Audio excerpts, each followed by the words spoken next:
மணிகண்டன் அவர்களை பாரதி அவர்கள் பாராட்டி கௌரவிப்பார்கள். இங்கே போடுங்க, எஸ்பி போடுங்க.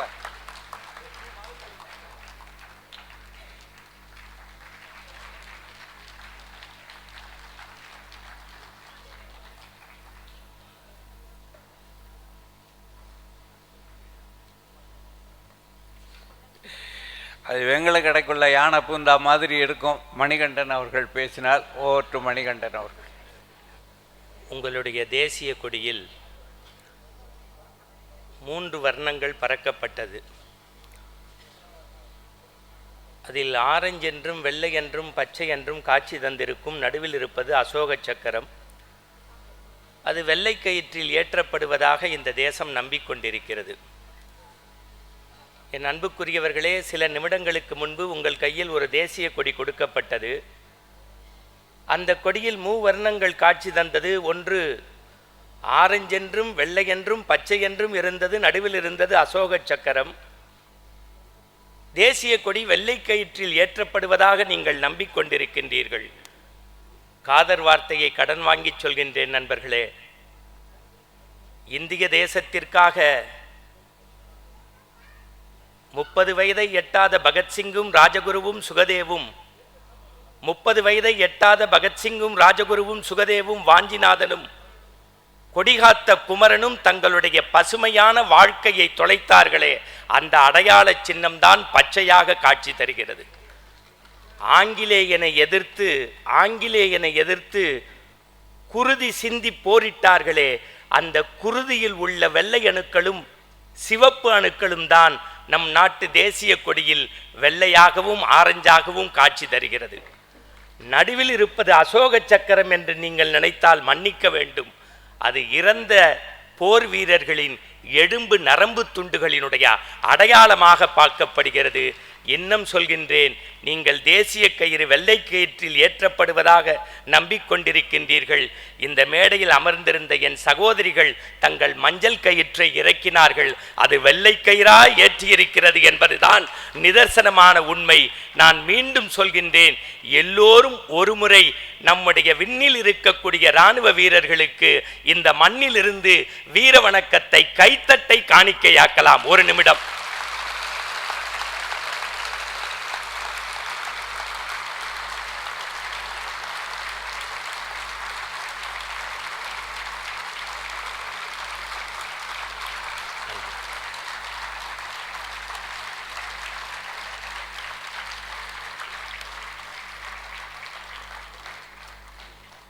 பொதுவாக நான் ராசி பலன் பார்க்கறதில்ல. ஆனால் இன்னைக்கு எனக்கு பேப்பரில் நண்பர்களால் சோதனைன்னு போட்டிருந்தது. நான் இந்த மேடைக்கு போகிறது, ஆடியன்ஸை சிரிக்க வைக்கிறது, ஹியூமர் கிளப்பு பிரமாதமாக நடக்குது, 45 வருஷமாக பிரமாதம் இராணுவ வீரர்களுக்கு பண்ணுறாங்க, இதையெல்லாம் தாண்டி ஒரு 2.5 மணி நேரம் இந்த மேடையில் 4:25க்கு தான் நான் வந்தேன். கீழே வந்து உக்காந்துட்டேன். எனக்கு தெரிஞ்சு வாழ்க்கையில் ஒரு பேங்கோடைய சிஇஓ இந்தியாவில் சிரிச்சே நான் இன்றைக்கி தான் பார்க்குறேன். அவரும் பாரதி அம்மாட்டேருந்து தள்ளியே உட்காந்தாரு. ஏன்னா இப்போல்லாம் மேனேஜர்கள் யார்கிட்டேருந்தும் தள்ளி இருக்க வேண்டியிருக்கு. புரிஞ்சா புரிஞ்சுக்கங்க, புரியலன்னா வீட்டில் போய் யோசிச்சு புரிஞ்சுக்கங்க. மதுரைக்காரங்களாக இருந்தால் குயிக்காக புரியும். நீங்கள் இப்படியே இருக்கிறது தான் நாட்டுக்கு நல்லது. என் அன்புக்குரியவர்களே, பாருங்கள், உடனே டிரான்ஸ்லேஷன் பக்கத்தில். அதான் சொன்னேன்ல, எனக்கு நேரம் சரியில்லைன்னு. சேகர் சார் பக்கத்தில் கிட்டக்க வந்து போன தடவை மாதிரி கொஞ்சமாக பேசிடாதீங்க, ஒரு 35 நிமிஷம் அப்படின்னாரு. சும்மா இந்த எல்லாருமே மேடைக்கு வந்துட்டா, அதுவும் பேச்சாளர்கள், எங்கள் பெரும்புலவர் பேராசிரியர் ராமச்சந்திரன் ஐயா இருக்கார். அவருடைய அனுபவம் தான் எனக்கெல்லாம் வயசு. அவரை மாதிரி ஒருவர் ஆங்கிலத்திலையும் தமிழ்லையும் கம்பராமாயணமோ மற்றமோ ஹியூமரோடு பேச முடியாது. ஆனால் பேச்சாளர் எல்லாருக்கும் தெரியும். எங்கள் கிருஷ்ணகுமார் ஐயாவையும் வச்சுட்டு தைரியமாக சொல்கிறேன், நாங்கள் மேடைக்கு போயிட்டால் வண்டியாக புழுகுவோம். இதுக்கு தான் அவரே கை தட்டுறாரு. உங்களால் சொல்ல முடியல, எனக்கு சொல்ல முடியுது, அவ்வளோதான் வித்தியாசம். இந்த நாட்டில் பாட்டு பாடுறாங்கல்ல, இந்த சுதா ரகுநாதன், நித்யஸ்ரீ, அருணா சாய்ராம், அவங்க 1000 இடத்துல போய் அமெரிக்காலேருந்து லண்டன்லேருந்து எங்கே வேணாலும் கச்சேரி பண்ணலாம். வருஷத்துக்கு ஒரு தடவை திருவையாற்றில் போய் தியாகராஜ உற்சவத்தில் பாடினா தான் மரியாதை. எங்கள் காத்தாடி சாருக்கு தெரியும், நாட்டியம் சலங்க கட்டி ஆடக்கூடிய பத்மா சுப்பிரமணியனோ சித்ரா விஸ்வேஸ்வரனோ இல்லை, எங்கள் ஆடிட்டர் உட்காந்துருக்காரு, மரியாதைக்குரிய நர்த்தகி நடராஜோ எல்லா இடத்துலையும் ஆடினாலும் வருஷத்துக்கு ஒரு தடவை சிதம்பரம் நாட்டியாஞ்சலியில் போய் சலங்கையை வச்சு ஆடினாதான் மரியாதை. அது மாதிரி தமிழ்நாட்டில் ஒரு தரமான பேச்சாளர்னா வருஷத்துக்கு ஒரு தடவை ஒரு மேடையில் பேச ஆசைப்பட்டான் என்றால் அதுதான் நம்முடைய ட்ரிப்ளிகன் ஹியூமர் கிளப் என்பதை பெருமையோடு சொல்லிக்கொள்ள கடமைப்பட்டிருக்கிறேன். நான் ஒன்று தான் சொல்கிறேன், இந்த கிளப்பு நல்லா இருக்கணும்னா இந்த இப்போ பார்த்தோம், முடிஞ்சவன் அள்ளி கொடுங்க, முடியாதவங்க கிள்ளி கொடுங்க. முடிஞ்சவன் அள்ளி கொடு, முடியாதவன் கிள்ளி கொடு. அதுவும் முடியலனா இந்த ஸ்ரீராம் மாதிரி வாலண்டியர் மாதிரி சர்வீஸ் பண்ணிட்டு போ. அதுவும் முடியலையா அமைப்பை பற்றி தப்பு பேசாமல் போ. என்ன சேகர் சார், நீங்கள் சொன்னதெல்லாம் சொல்லிட்டேனா? அவர் பார்க்குறாரு, நான் சொந்த செலவுலேயே சூன்யம் வச்சுக்கிட்டேன். சார், இந்த கிளப்பை பற்றி சொல்லணும்னா நான் ஒரே ஒரு வார்த்தை சொல்கிறேன், நீங்கள் உண்மையாக இருந்தால் கைத்தட்டுங்க. இந்த நிகழ்ச்சியில் எனக்கு என்ன பிடிச்சதுன்னா, இடையில காம்பேர்னு யாரும் ஒருத்தரை கூப்பிடல, அதுக்கே கைத்தட்டு கொள்ளணும். நீங்கள் இந்த COMPERE எவனுக்கு காம்பேர் தெரியலதோ அவன் தான் தமிழ்நாட்டில் இம்மு இன்னி இட்டு இப்பு இரு இச்சு ஒரு பயலுக்கும் வரல. இது எங்கள் பல்லக்க வெள்ளக்கம் ப்ரோக்ராம் கில்ல பல்லம்மா அப்படிங்கிறான். அவன் வாயில் தர்பையை போட்டு பொசுக்க. சார், இது சாதாரண விஷயம் இல்லை. அந்த மனுஷன் உட்கார்ந்துருக்கார்ல, அவரை மரியாதையால் எனக்கு பேச தெரியாது. நான் ஒன்று சொல்கிறேன், பாரதியார் மீண்டும் பிறந்து வந்தா ஒருத்தன் பேச்சை கேட்கணும்னு ஆசைப்பட்டா தமிழ்நாட்டில் அவர் தான் பாரதி கிருஷ்ணகுமார் சார். சத்தியம்னா கைத்தட்டுங்க, சத்தியம்னா கைத்தட்டுங்க. அவ்வளோதான் அதுக்கு அடைமொழி.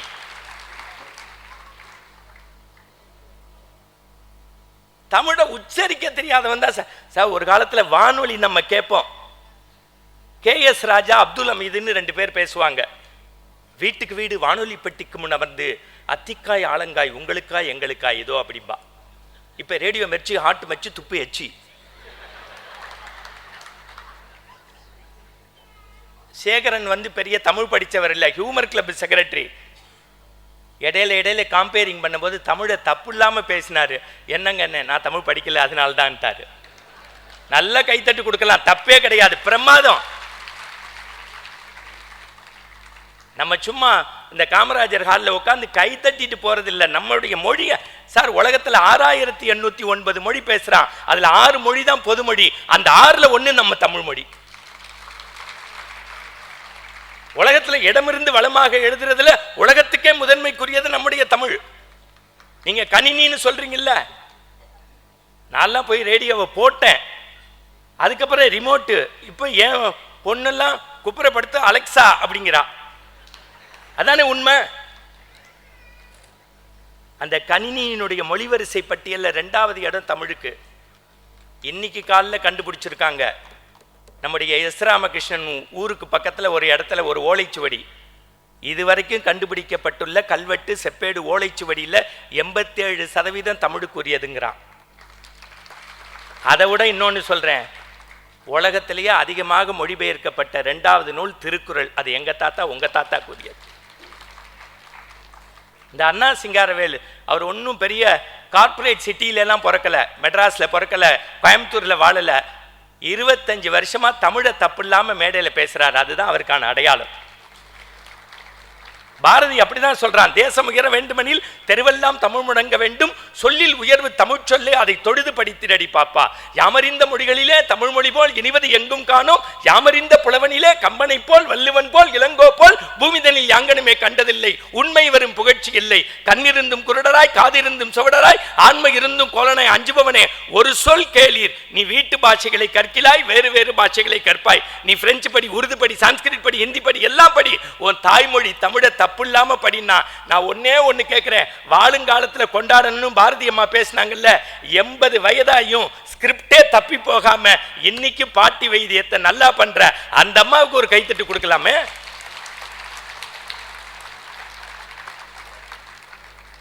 எனக்கு ரொம்ப சந்தோஷமா இருக்கு. எனக்கு உலகத்திலே பிடிச்சது இவர் தான். என் கல்யாணத்தில் எங்கள் மாமனார் கூட இப்படி ஒருத்தர் ஏற்பாடு பண்ணல. 63 ஃபோட்டோ எடுத்துட்டார் நான் வந்ததுலேருந்து.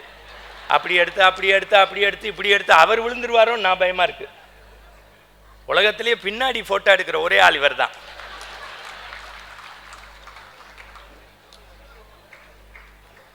ரொம்ப சேகர் சாரை விட எனக்கு என்ன தெரியுமா, இந்த தலைவர் சீதாராமன் சார், அவங்க ட்ரெஷரரு, செக்ரட்டரி, சேகர் சாருடைய ஒய்ஃபு எல்லாருமே இங்கே வர்றவங்கெல்லாம் ஷிஃப்ட்டு போட்டு பாராட்டுவாங்க. எனக்கு அதில் எல்லாம் ஆச்சரியம் இல்லை. அவங்களுக்கு பிள்ளையா பிறந்தும் எந்த பலனையும் அனுபவிக்காமல் 30 வயசை ஒரு கடந்த பையன் எங்களுக்கு தன்னுடைய படிப்பெல்லாம் விட்டுட்டு தமிழ் பேசுகிறோங்கிற ஒத்த காரணத்துக்காக அவன் கொண்டு வந்து தண்ணி பாட்டிலும் காஃபியும் கொடுக்குறான்ல ஸ்ரீராம், அதுக்கு தான் நான் அவரை கையெடுத்து கும்பிடுவேன். அதான் பணிவுன்னு பேர். ஒரு ரொம்ப நேரம் இல்லை, நானும் உங்களை மாதிரி அவருடைய பேச்சை கேட்குறதுக்கு ரொம்ப ஆர்வமாக இருக்கேன். ஏன்னா தமிழ்நாட்டில் இப்போல்லாம் ஸ்டைலே மாறி போச்சு. புரிஞ்சவங்க புரிஞ்சுக்கங்க, புரியாதவங்க வீட்டில் போய் புரிஞ்சுங்க, அதுக்கு நான் பொறுப்பு முடியாது. வாழ்க்கை இந்த கணவன் மனைவி கிஃப்டை பற்றிலாம் அண்ணா சிங்காரவேல் அற்புதமாக பேசினார். நான்லாம் இப்போ ரொம்ப வாழ்க்கையை பற்றி யோசிக்கிறது இல்லை, அதனால தான் காவிக்கு போயிட்டேன். வாழ்க்கைங்கிறது ஆடி காரில் போகிறதில்ல, கடைசி வரைக்கும் ஆஸ்பத்திரிக்கு போகாமல் இருக்கிறது தான் லைஃப். மகா பெரியவரை பற்றி பாரதி அம்மா சொன்னாங்க, ஒரே வார்த்தையில் சொல்லிட்டான் என் தலைவன். ஓஷோ இன்னைக்கு சொன்னார், லைஃப் இஸ் த ஃபெஸ்டிவல் செலிப்ரேட்டிட், வாழ்க்கை ஒரு திருவிழா கொண்டாடுங்கள்னு. எங்கால் அடித்தார் ஒரே வரி, ஒழுகிற வீட்டில் வாழ, அழுகிற வீட்டில் வாழாத.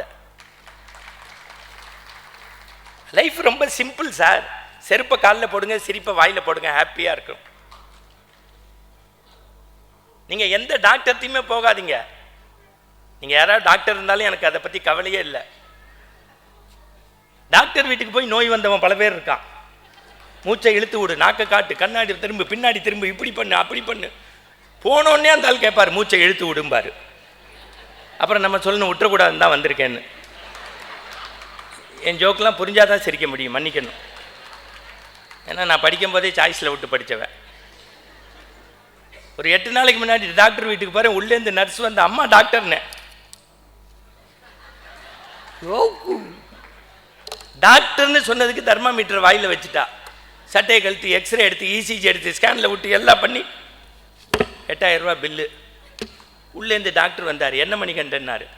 இல்லை, எங்கள் அப்பா அம்மாவுக்கு ஆகஸ்ட் 23 சதாபிஷேகம், பத்திரிக்கை கொடுக்க வந்தேன். இப்போ தான் சேர்மனுக்கு புரிஞ்சிருக்கு. அவர் பாவம் கொடுத்த கடன் வருமோன்னு நினச்சே உட்காந்து சிரிக்கிறார். போகாதீங்க சார். ஒரு தடவை சிரிச்சா உடம்புல 2 சொட்டு நல்ல ரத்தம் வருது.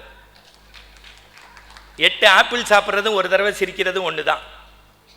அதுக்காக இன்னைக்கு ராத்திரி 1:30 மணிக்கு மாடியில் ஏறி நின்று கையை விரித்து 5 லிட்டர் ரத்தத்தை மொத்தமாக ஏற்றுறேன்னு ஏற்றி, அப்புறம் நாளைக்கு வீட்டுக்குள்ளே போகும்போது 2000, 4000, 8000, 10,000 அப்படின்னா, சேகர் சார் எனக்கு ஃபோனை போட்டு, நாட்டை எடுத்த நயவஞ்சகா நல்லா இருந்தாங்கடா, இப்போ ஊரே சிரிப்பாக சிரிக்குது அப்படிம்பாங்க.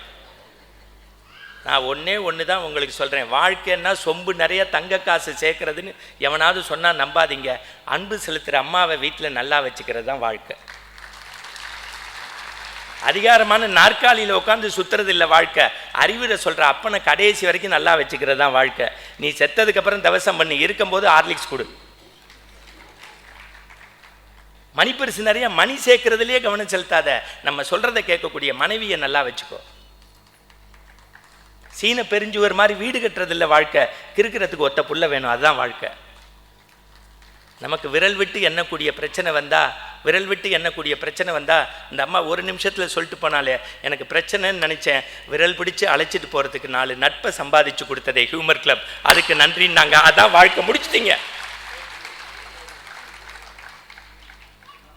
எனக்கு ரொம்ப பிடிச்சது சேகர் சார்கிட்ட ஒரே நிமிஷம் அடுத்து மணிகண்டன் பேசுவார் அப்படின்னு விட்டுட்டார். இந்த மேடையில் நம்மளை வச்சுட்டு அறிமுகம்னு அரை மணி நேரம் கொள்ளுருவாங்க தெரியுமா? காத்தாடி என்ன சிரிக்கிறீங்க? போன வாரம் வெள்ளி சனி ஞாயிறு 3 நாள் ப்ரொஃபஸருக்கு தெரியும், சிங்கப்பூரில் லிட்டில் இண்டியான்னு கண்ணன் ஏற்பாடு, பிரமாதமான மீட்டிங், வீரகாளி அம்மன் கோவில்.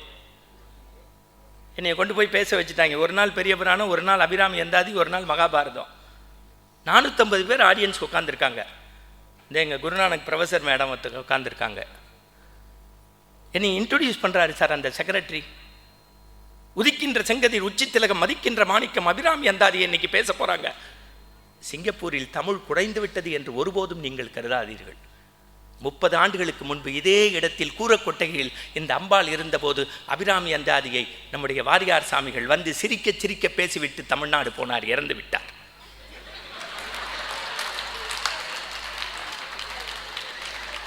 இருபது ஆண்டுகளுக்கு முன்பு புலவர் கீரன் வந்து மகாபாரதத்தின் கண்ண அவதாரத்தினுடைய பெருமைகளை காது குலுங்க பேசிவிட்டு தமிழ்நாடு போனார், இறந்து விட்டார். 8 ஆண்டுகளுக்கு முன்பு அடிகளார் வந்து மண்ணில் நல்ல வண்ணம் வாழலாம் என்று பேசிவிட்டு தமிழ்நாடு போனார், இறந்து விட்டார். இப்போது அவர்களெல்லாம் இல்லையே என்று கவலைப்படாதீர்கள். நம்மை மகிழ்விக்க தம்பி மணிகண்டன் தென் தமிழகத்திலிருந்து வந்திருக்கிறார், இப்போது பேசுவார்னாரு. இப்பதான் சியூபிக்கு கைத்தட்டே வருது. அதான் எனக்கு சங்கு ஊதியிருக்காங்க. நான் அப்புறம் கைத்தாங்களா சொன்னேன், ஒன்று நீ பண்ண விடு. சில பேர் விடமாட்டாங்க மேடை கிடைச்சா.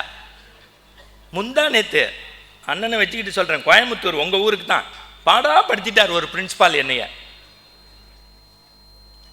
மாணவர்களை, பெற்றோர்களை, ஆசிரியர்களை கவனமாக கேளுங்கள். நமக்காக இன்றைக்கு சென்னையிலிருந்து சுவாமி விவேகானந்தர் வந்திருக்கிறார், மணிகண்டனை பற்றி பேச போறார்னாரு.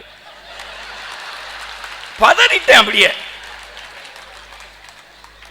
அப்படி கொஞ்சம் பார்த்தேன். கவனமாக குறிப்பெடுத்துக் கொள்ளுங்கள்.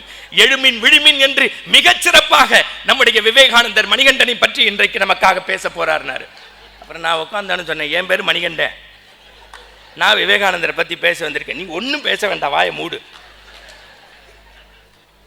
நான் ஒன்று சொல்லட்டுமா? சும்மா உலக அதிசயம், பைசா நகரத்து கோபுரம், அது இதுங்கிறான். கடவுள் போட்ட பிச்சை. ஒரு காலத்தில் வாலி சொன்ன மாதிரி தான், எனக்கெல்லாம் சோத்துக்கு வழி கிடையாது. இப்போ சோறு சாப்பிட நேரம் இல்லாமல், ஏன்னா தமிழ்நாட்டில் பட்டிமன்றங்கிறது இப்போ அரசியல்வாதியோட ஜாஸ்தியாகி போச்சு. அமெரிக்காவில் போகிறோம், வருஷத்துக்கு 4 தடவை கூப்பிட்றான், அமைதியாக உட்காந்து கேட்குறான். நான் திருப்பி சொல்கிறேன், ஒரே ஒரு தமிழ்நாட்டு அமைப்பு தான் தைரியமாக மேடையில் சொல்லுவேன். பாலிடிக்ஸ் பேசாமல், மதம் இனம் பேசாமல், மக்களை சிரிக்க வச்சு சிந்திக்க வைக்கிறதுக்கு 40 வருஷத்தை கடந்து ஒரு அமைப்பு நடத்துகிறாங்களே, அதுக்காக ஒரு நிமிஷம் நம்ம நல்லா கைத்தட்டு கொடுக்கலாம் சார், நல்லா கைத்தட்டு கொடுக்கலாம். எந்த பிரச்சனையும் கிடையாது இங்க.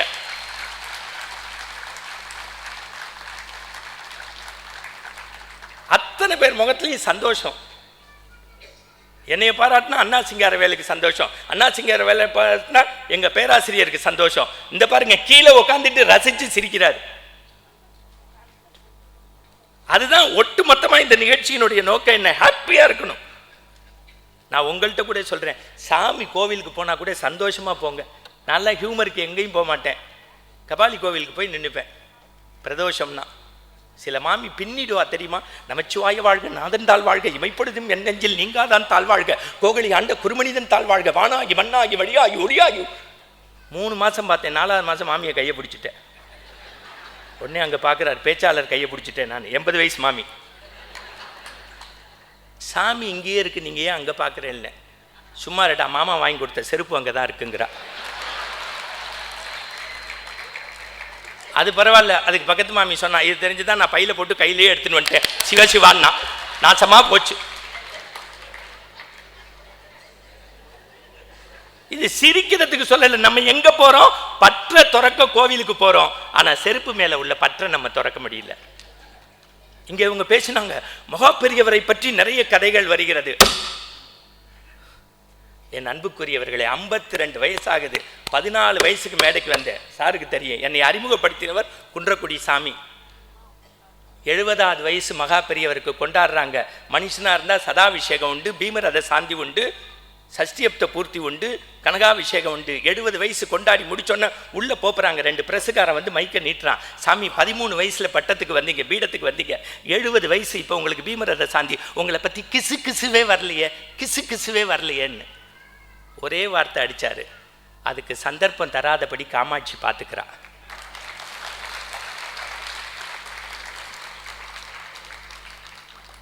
அவர் தான் சார் சாமி. அடுத்த பிரசுக்காரன் கேட்குறான், கையில் என்னைக்காவது தண்டம் எடுத்தோமேன்னு வருத்தப்பட்டது உண்டா? விட்டு கையில் என்னைக்காவது தண்டம் எடுத்தோன்னு வருத்தப்பட்டது உண்டா? உண்டு. ஏன்? இந்த நம்ம கோவில் நல்லா இருக்கணும்னு நினைக்கிறோம். இராணுவ வீரர்கள் இல்லாதவா விதவை பெண்களுக்கெல்லாம் நல்ல காரியம் பண்ணுறாள்ல, அவளையெல்லாம் பார்த்தா எனக்கு நமஸ்காரம் பண்ணுறதுக்கு இந்த தண்டம் இடைஞ்சலாக இருக்குது.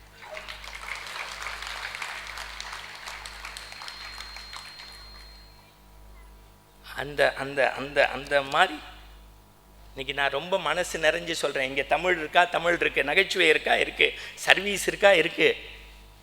தம்பி அண்ணா சிங்காரவேல் சொன்ன கதை சாதாரண விஷயம் இல்லை. அது ஒரு ஆண்டன் செக்கோவாவினுடைய கதையை தமிழில் மொழிபெயர்த்ததுடைய விஷயத்தை அப்படி சொல்கிறாரு.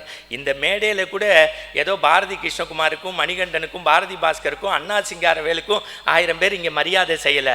நாங்கள் படித்த திருக்குறளுக்கு, கம்பனுக்கு, பாரதிக்கு, பாரதிதாசனுக்கு, புதுமைப்பித்தனுக்கு, கி ராஜநாராயணுக்கு, ஜெயகாந்தனுக்கு, எஸ் ராமகிருஷ்ணனுடைய கதாவிலாசம், உபபாண்டவம், தேசாந்திரி, யாமோ, வாலியினுடைய புத்தகங்களை படிச்சுக்கிட்டே இருக்கிறதுனால படித்தவனுக்கு இந்த சொசைட்டி மரியாதை செய்யணும்னு நினைக்கிற அமைப்பு தான் இந்த ஹியூமர் கிளப் இன்டர்நேஷனல்.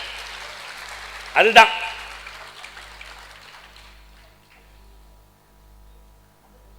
வாழ்க்கையில் எல்லாத்தையும் நீங்க மகிழ்ச்சியா எடுத்துக்கங்க, சந்தோஷமா எடுத்துக்கங்க.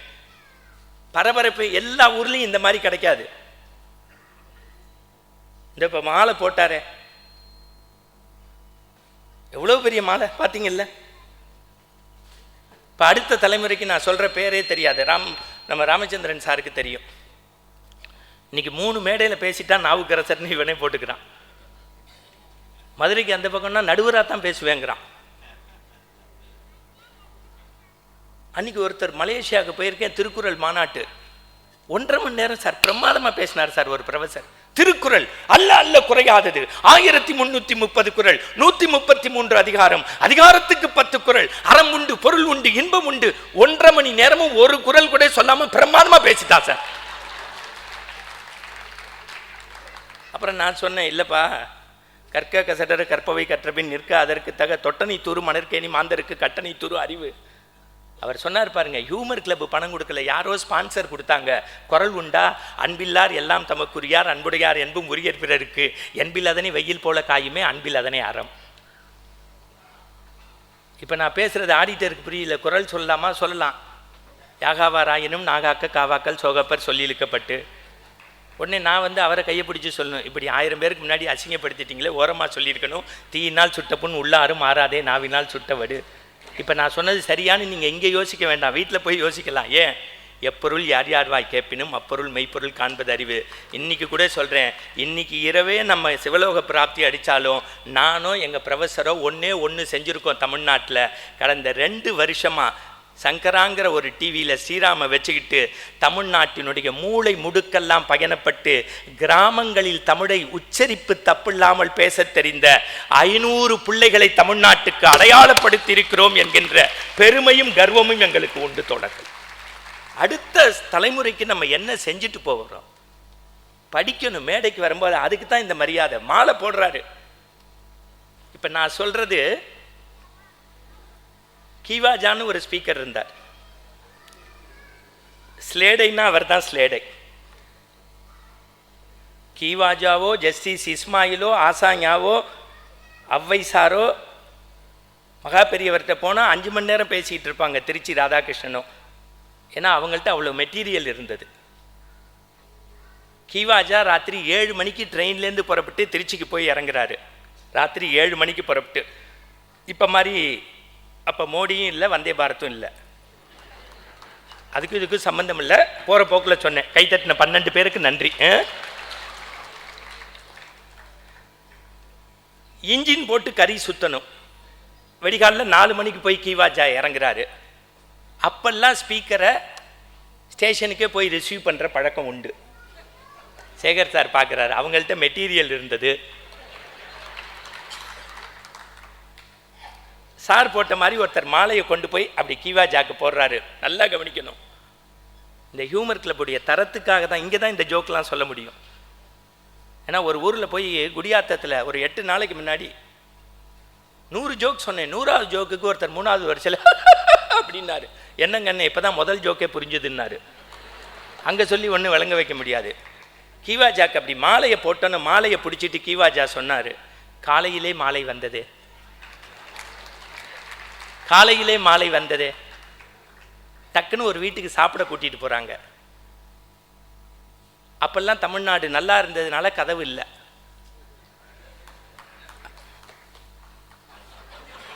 சுவாமி நீ சும்மா சும்மா கைத்தட்டி எனக்கு 7:30 கூட்டிடாத சாமி, ஏற்கனவே எனக்கு நாக்கில் சனி. வாசலில் ஒரு புடவை இருந்தது, தள்ளிட்டு உள்ளே போய் சாப்பிட்டுட்டு வெளியில் வந்து அடித்தார், இதான் வாயில் புடவையோன்னாரு. மேடைக்கு கூட்டிகிட்டு போனாங்க. ஏன் சும்மா இவரை பாராட்டுறேன், இவர் என்னை கூப்பிட்டதுக்காக பாராட்டல. கிவாஜாவோட கூட படித்த ஒருத்தர் அவரை பற்றி 3/4 மணி நேரம் அறிமுகப்படுத்தியிருக்காரு. அறிமுக உரைன்னு. கிவாஜாவும் நானும் கூட படித்தவர், அவர் இந்த சபைக்கு வருவது 3ஆம் தரம், அவருக்கு சொல்லின் செல்வர் என்ற பட்டம் உண்டு, ஆ காக்கா ஊ காக்கா பா காக்கா எல்லாம் பண்ணி முடிச்சிட்டாரு. கிவாஜா மேடைக்கு போனாராம். நானும் அவனும் கூட படித்தவன், ஆனால் என்னை விட அவன் கூட படித்தவன் என்பதை காட்டுவதற்காக 3/4 மணி நேரம். நான் இந்த சபைக்கு வருவது 3ஆம் தரம், நான் இந்த சபைக்கு வருவது 3ஆம் தரம், என் பேச்சு முதல் தரம். கீவாஜா மாதிரியோ வாரியார் மாதிரியோ வளம்புரி ஜான் மாதிரியோ இன்னமும் ஒரு ஸ்பீக்கர்ஸை இன்னமும் இந்த உலகம் பார்க்க முடியாது. நான் இங்கே உள்ள பெரியவங்களுக்கு அதுதான் பணிந்து சொல்லுவேன். தம்பி கூட செல்லு செல்லு செல்லு செல்லுன்னாரு. அதெல்லாம் இனிமேல் சொல்லி பயன் இல்லை. ஒன்றே ஒன்று தான், எங்கள் அப்பாவோட நான் நல்லா இருக்கேன், என்னை விட என் புள்ள நல்லா இருக்கான். ஆனால் எங்கள் அப்பா மேலே நான் வச்ச மரியாதை என் மேலே என் புள்ள வைக்குமானா ஒரு கேள்விக்குறி. அதான் உண்மை. முந்தா நேற்று எங்கள் ஃப்ளாட்ஸில் கேட்குறான் 8ஆம் கிளாஸ் பையன் அவங்க அப்பாவை பார்த்து, ஏன்பா என்னை பெத்தன்னு. அந்தால் பதறிட்டார், தெரியாமல் நடந்து போச்சு உள்ளே போடான்ட்டார். சார் பசங்க இன்னைக்கு பயங்கரமாக திங்க் பண்ணி பேசுகிறான் சார். வீட்டுக்குள்ளே போகிறேன், சார் மாதிரி சொல்கிறாரு, டே மாமா வந்திருக்காரா, டிவி ரேடியோவில் பேசுவார்ரா, காலைல பார்த்துருக்கியா, ஏஆர் டிவியில் ஆன்மீகம்லாம் அப்படி சொல்லுவார்ரா, அப்படியே பாட்டெல்லாம் பெரிய புராண பாட்டெல்லாம். இப்போ என்ன அப்படின்னா, அவர் டீ காஃபி சாப்பிட மாட்டார், ஒரு டம்ளர் பால் கொடு. அடுத்த வார்த்தை அந்த பையன் சொன்னான், ஐபிஎல் போயிட்டு இருந்து, எழவு இந்த வீட்டில் எல்லா வேலையும் நான் தான் செய்யணுமான்னா. உங்களுக்கு இதுக்கே எப்படி சிரிப்புன்னா என் மனநிலை எப்படி இருந்திருக்கும். கொண்டு வந்து ஒரு டம்ளர் பாலை கொண்டு வந்து டைனிங் டேபிள் மேலே அப்படி டொம்முன்னு வச்சான் சார். அப்படி பால் அப்படி ஷேக் ஆச்சு. தம்பி பால் ஆடுதுன்னு. இல்லை மாமா அது மாடுதுன்னு தான்.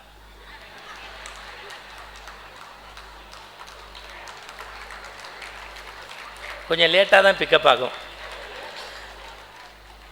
உலகம் யாவையும் தாமுல ஆக்கலும் நிலை பெறுத்தலும் நீக்கலும் நீங்களா அழகிலா விளையாட்டுடையார் யாரவர் தலைவர் அன்னவருக்கே சரண் நாங்களேன்னு 10,000 பாட்டு சொன்ன கம்பன், காலமணு மாளிகிலும் காற்று மலை ஊழியிலும் சாகாது கம்பன் அவன் பாட்டு, அது தலைமுறைக்கு எழுதி வைத்த சீட்டுன்னு கண்ணதாசன்லாம் பிச்சை வாங்கணும். உண்மையா இல்லையா சார்? 2ஆம் கிளாஸ் பையன்ட்ட இன்னைக்கு கிளாஸ் மிஸ் ப்ரொஃபஸர் 30 வருஷம் எடுத்தேங்கிறாரு. 2ஆம் கிளாஸ் பையன்ட்ட இன்னைக்கு கிளாஸ் எடுக்க முடியுமா? எழுதியிருக்கான் சார் எக்ஸாம் பேப்பரில் திமுக துணைன்னு. ஏன்டான் நான் திருச்செந்தூர் முருகன் துணையா? அடுத்த பையன் அதிமுக துணைன்னு போட்டான். என்னடா நான் அருள்மிகு திருச்செந்தூர் முருகன் துணைங்கிறான். அவன் எக்ஸாம் விட்டுட்டு வெளியில வந்தோன்னு அந்த மிஸ் சொல்றாங்க, இவன்ட்ட கிளாஸ் எடுக்க முடியாது, நீ போ நான் பார்த்துக்கிறேன், நீ போ சோசியல் சயின்ஸ் நான் பார்த்துக்கிறேன் அவனை. என்னடா இப்படி எழுதிரியாம எந்திரா மேல. மேட்ச் பாக்ஸை கிழிச்சு நெருப்பு எங்கேருந்து வந்ததுன்னா அவன் மேலங்கிலையும் பார்த்துட்டு ஹூன்னு ஊதிட்டு இது எங்கே போச்சுன்னு நீங்கள் சொல்லுங்கள், அப்புறம் எங்கேருந்து வந்ததுன்னு நான் சொல்கிறேன்னா அவன் கிளாஸே வேண்டான்னு விட்டுட்டு வந்துட்டான். நான் ஒன்றே ஒன்று உங்கள்கிட்ட சொல்கிறேன், குழந்தைங்க தயவு செய்து, நான் 6 வயசில் விளையாடும் போது என் பாட்டி ஒன்றே ஒன்று தான் சொல்லுவா, அவள் எந்த கொலம்பியா யூனிவர்சிட்டிலையும் போய் படிக்கலை, எந்த லண்டன் யூனிவர்சிட்டிலையும் போய் எம்பிஏ பட்டம் வாங்கலை, எம்பிஏ படிக்கலை, எந்த ஜவஹர்லால் யூனிவர்சிட்டிக்குள்ளேயும் போல, ஒன்றே ஒன்று தான் சொல்லுவா, மண்ணில் விளையாடாத சரங்கு வரும்பா.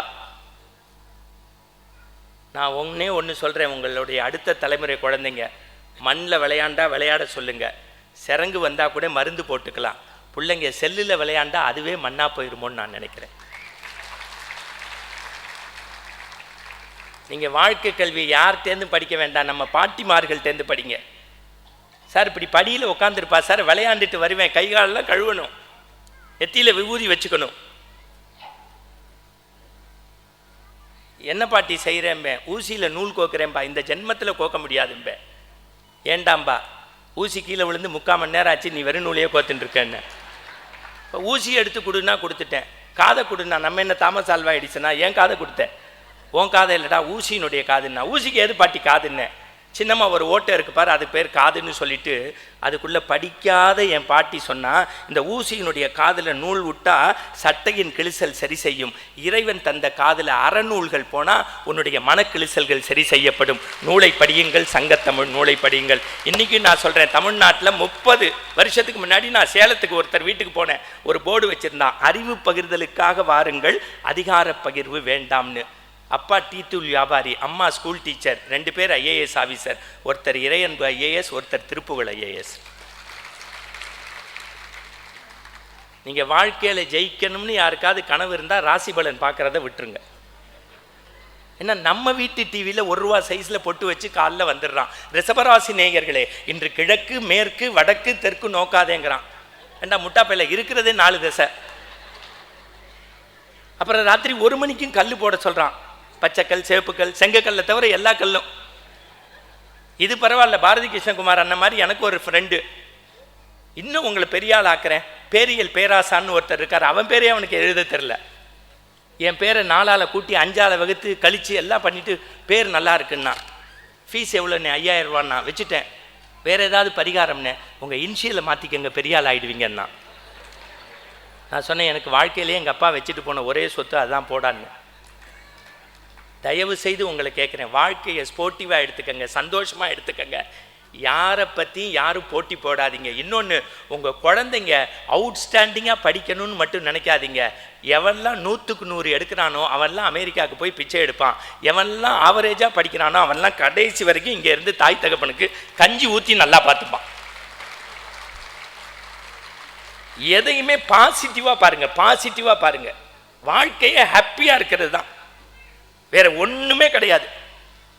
நான் ஒன்று தான் சொல்லுவேன், செய்ய வேண்டிய வேலையை செய்ய வேண்டிய நேரத்தில் சரியாக செய்யுங்க.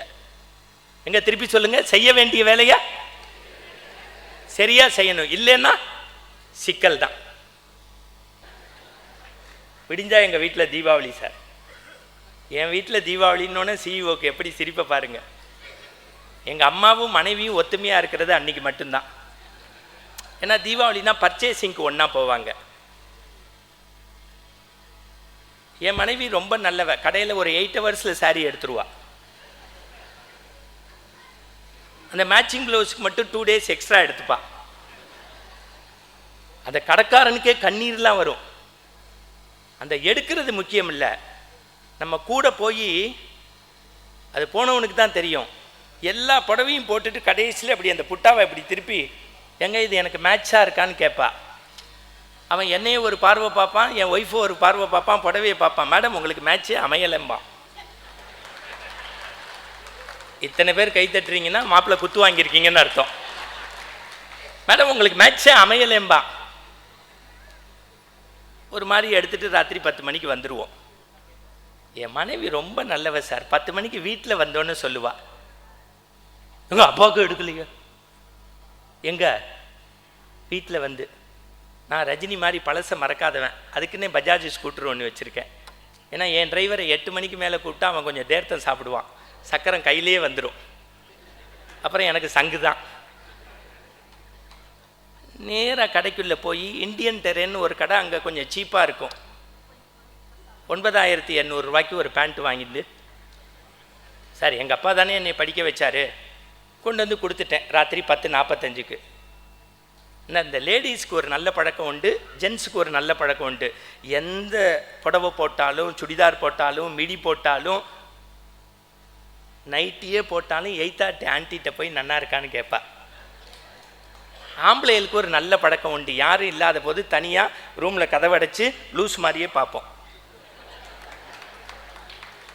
அது மாதிரி ராத்திரி அந்த மாமிக்கு ரொம்ப சந்தோஷம், நம்ம மாட்டில் நடக்கிறத அப்படியே எட்டி எட்டி பார்த்துருக்கான் போலன்னு. சரியா ராத்திரி 11:15 எங்கள் அப்பா அப்படி பேண்ட்டை போட்டு ஆளுக்கு வந்தார். 2 தடவை அப்படி போயிட்டு வந்தார். எப்படி இருக்குன்னாரு. நான் சொன்னேன், சூப்பராக இருக்குது, சான்ஸே இல்லை, காசு கொடுத்த காசு வீண் போல. நீ 2 தடவை இப்படி போயிட்டு வந்தீன்னு வச்சுக்கோ, நாளை காத்தால அம்மா பெருக்கி மாவு போடவே வேண்டாம். தெரு பக்கம் போனின்னு வச்சுக்கோ, 2 நாளைக்கு முனிசிபாலிட்டி லாரியே வர வேண்டாம், அதுவே குப்பையை எடுத்துருன்னேன். அதுக்கு பேர் இங்கிலீஷில் ப்ராப்ளம்னு பேர்.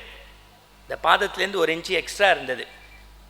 இங்கிலீஷில் ப்ராப்ளம் வந்தால் உடனே என்ன கண்டுபிடிக்கணும்? Excellent answer sir, orange tshirt அனுபவப்பட்டிருக்கீங்கன்னு அர்த்தம். சொல்யூஷன்னார். எங்கள் அப்பா இதுக்கு என்ன சொல்யூஷன்னாரு? சிம்பிள் தியரிப்பா, 1 இன்ச்சு மடித்து வெட்டி தைச்சிருன்னேன். எங்கள் அப்பாவுக்கு டெய்லரிங் தெரியாது சார். எங்கள் பாட்டி 97 வயசு வரைக்கும் இருந்தால், 92 வயசு வரைக்கும் டெய்லரிங் பண்ணிட்டு இருந்தா. ராத்திரி 11:15 மணிக்கு அந்த பேண்ட்டை கொண்டு வந்து, விடிஞ்சா தீபாவளி ப்ளீஸ் ஹெல்ப் மீன்னா. அதுக்கு எங்கள் பாட்டி சொன்ன படம் லூசு பெத்த லூசு பையில. யார் இவ? தான் பெத்தா. விடிஞ்சா என்ன? அடுத்தாத்து கதைன்னா கரெக்டாக சொல்லுங்க. இந்திய தொலைக்காட்சிகளில் முதன்முறையாக திரைக்கு வந்து பாருங்க, தேவாரம் திருவாசகம் பிரமாதம் பின்னி எடுக்கிறேன். இன்னைக்கு காமராஜர் காலே பெரிய அப்படியே எப்படி டியூன் பண்ணி நம்மளை கெடுத்திருக்கான் பாருங்க. 92 வயசு பாட்டி சார். எங்கள் அப்பா 8வது குழந்தை, அதுக்கப்புறம் 3 குழந்தை. இதை தவிர எங்கள் தாத்தா போஸ்ட் மாஸ்டராகவும் இருந்தார். இல்லை டெலிவரி நன்னா பண்ணாருங்கிற, அது அவாவா தாத்தாவை பொறுத்து, நான் ஒன்றும் பண்ண முடியாது. நல்லா பார்த்துக்கோங்க. முடியாதுன்ட்டா எங்கள் அம்மாட்ட கேட்டால், எங்கள் அம்மா வழக்கம் போல் விடிஞ்சா தீபாவளி போய் அப்படின்ட்டா. எங்கள் அத்தையிட்ட கேட்டால் அவள் அதிரடி விலை குறைப்பு. அன்றைக்கி தான் நம்ம காசை மொத்தமாக கொடுத்து அடி வாங்கி சாமான் வாங்கி வந்து குப்புறப்படுத்தாச்சு. 12:20 சார். எங்கள் அப்பா ஒன்று மட்டும் முடிவு பண்ணார், யார் உதவியும் எனக்கு வேண்டாம், என் கையே உதவின்னு நேராக போய் அந்த பேண்ட்டை அழகாக 1 இன்ச்சு மடிச்சுட்டு ஊசியில் நூல் கொடுத்து ஹெம்மிங் பண்ணி அழகாக வச்சு ஜம்முன்னு வச்சுட்டா சார். ராத்திரி 2 மணி சார். எங்கள் பாட்டி டயபெட்டிக் பேஷண்ட், பாத்ரூம் போயிட்டு வந்து சும்மா படுத்திருக்கலாம். அவளுக்கு 11 மணிக்கு எங்கள் அப்பா கேட்டது ஞாபகம் வந்துடுத்து. 10 மாதம் அவன் கேட்டானே சுமந்து, விடிஞ்சா தீபாவளி அவன் இல்லைன்னு சொன்னால் எப்படின்னா அவள் பங்குக்கு ஒரு மடிப்பு, ஒரு வெட்டு, ஒரு தையல் வச்சுட்டா சார். 2:35 எங்கள் அம்மா எழுந்திருந்து, மோடியும் அமித்ஷாவும் மானிய வேலையில் தானே கேஸ் கொடுக்குறா, சரியா ஆஃப் பண்ணியிருக்கோமா இல்லையான்னு அவள் பங்குக்கு ஆஃப் பண்ணிவிட்டு, கல்லானாலும் அது நல்லா புல்லு இல்லை மாமி புல்லு, அவள் பங்குக்கு ஒரு மடிப்பு, ஒரு வெட்டு, ஒரு தையல் வச்சாச்சு. 3:45 எங்கள் அத்தை எழுந்திருந்து, பாசமலர் சிவாஜி மாதிரியே எங்கள் அண்ணா என்னை வளர்த்தாரே, இந்த வருஷம் தீபாவளிக்கு அவரோட சேர்ந்து இருத்து அவர் கேட்டு இல்லைன்னு சொன்னா எப்படின்னு அவள் பங்குக்கு ஒரு மடிப்பு, ஒரு வெட்டு, ஒரு தையல் வச்சாச்சு. 5:20 கோழி கூவி ஜோதிகா குளிக்கிற இதய நல்லெண்ணெய் எங்கள் அப்பா ஊற்றி, ஜோதிகான்னொன்னே காத்தாடி அண்ணாவுக்கு முகத்தை பாரு எப்படி அடடா. மாமி பார்த்துக்கோங்க, தலையில் வச்சு தேய்ச்சி மீரா சிக்கக்காய் கெவின் கேர் போட்டு குளிச்சு தங்கப்பதக்கம் சிவாஜி மாதிரி பேண்ட்டை போட்டு கீழே பார்த்தா, உங்களுக்கு என்ன சிரிப்பேல்? என் பணம் 9,800 ரூபா. ஊரே சிரிப்பாக சிரிச்சுடுத்து. அவ்வளோதான் சார். செய்ய வேண்டிய வேலையை செய்ய வேண்டிய நேரத்தில் செய்யாமல் போனால் பேண்ட்டே ட்ராயர் ஆகிடுச்சுல, அதான் சார் லைஃபு. அவங்க ரெஸ்பான்சிபிலிட்டியை எடுத்துக்கிட்டா, இது ஏன் ரெஸ்பான்சிபிலிட்டி சார்?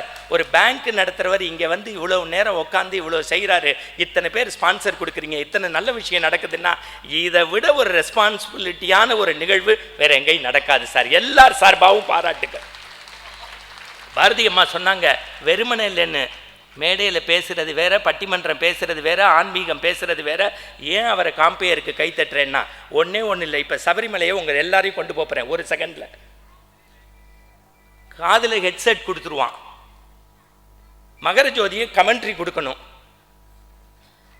அறிந்தும் அறியாமலும் தெரிந்தும் தெரியாமலும் நாங்கள் செய்த சகல குற்றங்களையும் பொறுத்து காத்து ரட்சித்து அல்புடிய வேண்டும் சத்தியமாய் 18 அடி மேல் வாழும் ஹரிகர சுதன் ஆனந்த சித்தன் ஐயன் ஐயப்பன் இதோ இந்த பொன்னாபரண பெட்டியிலிருந்து புறப்பட்டு கொண்டிருக்கின்றான். பம்பை நதியில் மிக அற்புதமாக கன்னிமார்களும் பெரியவர்களும் குடுகுடுவன இளைஞர்களும் விறுவிறுவன பெரியவர்களும் ஐயப்பனுடைய பெருமையை பாடிக்கொண்டே போகின்றார்கள். இன்னும் ஒரு சில மணி நேரத்தில் புல்மேட்டில் மகரஜோதி காட்சி நமக்கு கண்கொள்ளா காட்சியாக இருக்கிறது. 48 நாள் ஒரு மண்டலம் விரதம் இருந்து எப்படி நாம் புறக்கண்ணை பார்க்கிறோமோ அகக்கண்ணை மூடி இருக்கிறோமோ அதுபோல தேங்காவினுடைய இரு கண்களையும் மூடி ஒரு கண்ணை திறந்து நெய்யை ஊற்றிக்கொண்டிருக்கக்கூடிய இதே வேளையிலே பொன்னாபரண பெட்டி பந்தளத்தை தாண்டி இதோ பம்பா நதிக்கரை தாண்டி சபரிமீடம் வந்துவிட்டது. அதற்கு இடையில் மோகன்லால் அவர்களும் இந்த ஆண்டு சபரிமலைக்கு விரதம் இருந்து இதோ ஐயப்பனை தரிசிக்க வந்து கொண்டிருக்கிறார்கள். அதே நேரத்தில் தமிழகத்தினுடைய மின்னி மிளிரக்கூடிய ஒரு திரைப்பட நட்சத்திரமும் உள்ளே வருகிறார். ஓம் ஓம் ஐயப்பா ஒங்குருநாதா ஐயப்பா. இன்னும் ஒரு சில மணி நேரங்களில் பொன்னாபரண பெட்டி தெரிய போகின்றது. இதோ வானத்திலிருந்து கருடன் வட்டமிடுகின்றான். விளம்பர இடைவேளைக்கு பிறகு மீண்டும் ஐயப்பன் தரிசனத்தை சந்திப்போம். இதுக்கு இடையில 100 விஷயம் சொல்லுவான் எங்களுக்கு ஹெட்செட்டில். நான் சரின்னு சொல்லக்கூடாது, பிசிறு வரக்கூடாது, அந்த இடம் தெரியணும்.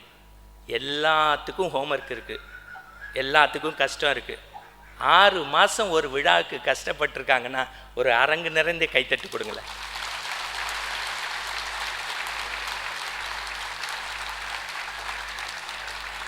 இன்னமும் விஷயம் இருக்குது அடுத்த வருஷம். நன்றி, வணக்கம்.